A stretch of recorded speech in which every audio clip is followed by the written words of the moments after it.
नमस्कार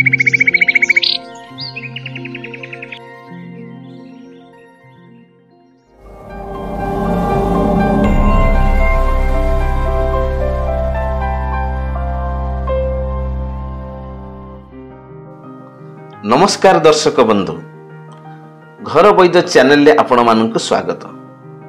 आसंतु जानिबा जंडिस रोगर लक्षण और तार आयुर्वेदिक चिकित्सा विषय रे। यह साधारणतः लिभर बा यकृत रे ही आक्रांत होइथाय। ए रोगर मुख्य कारण गुड़िक है दूषित पानी, खाद्य, इंजेक्शन छुंची आदि माध्यम रे कामल बा जंडिस रोगर भूताणु देहर प्रवेश करिथाय। यह साधारणतः छोट पिलांक ठारे बेसी देखा देइथाय। देहरे रोग प्रतिरोधक शक्ति कम थिले एही भूताणु जोगु जंडिस रोग होइथाय। केतक कामल बा जंडिस रोग साधारणतः चिकित्सा रे भल होई जाई थाय, मात्र आउ केतक रोग भारी मारात्मक होइथाय।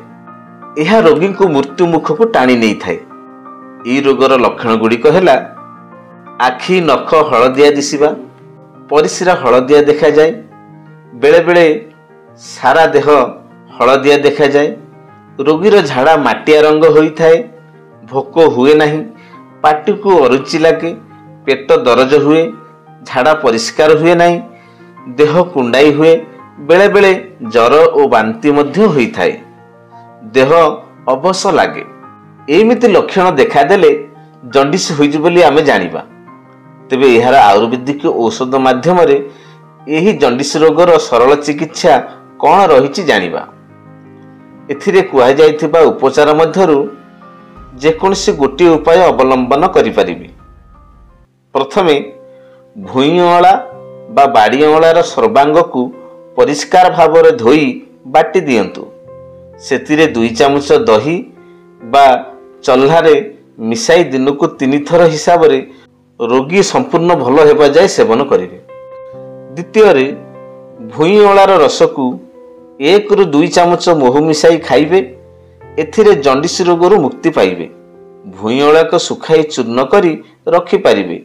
याको दरकार बेले व्यवहार करा जाई पारिबो।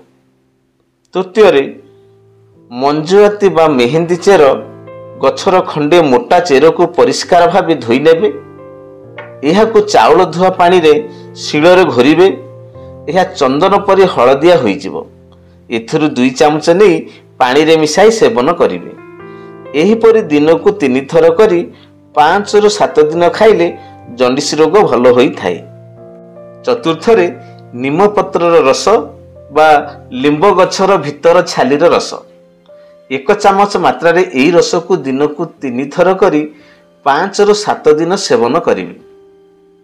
पंचम रे बासंग पत्र रस, धनिया पत्र रस और हरिड़ा चोपा चूर्ण प्रत्येक 1 चामच लेखाए दिन को 3 थर करी पानी रे मिसाई सेवन कले जंडिस रोगरु मुक्ति पाइबे।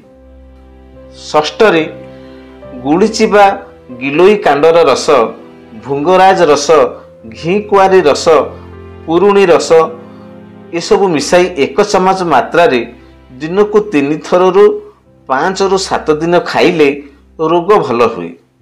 आम चैनल वीडियो को शेष पर्यंत देखिथिबारु धन्यवाद।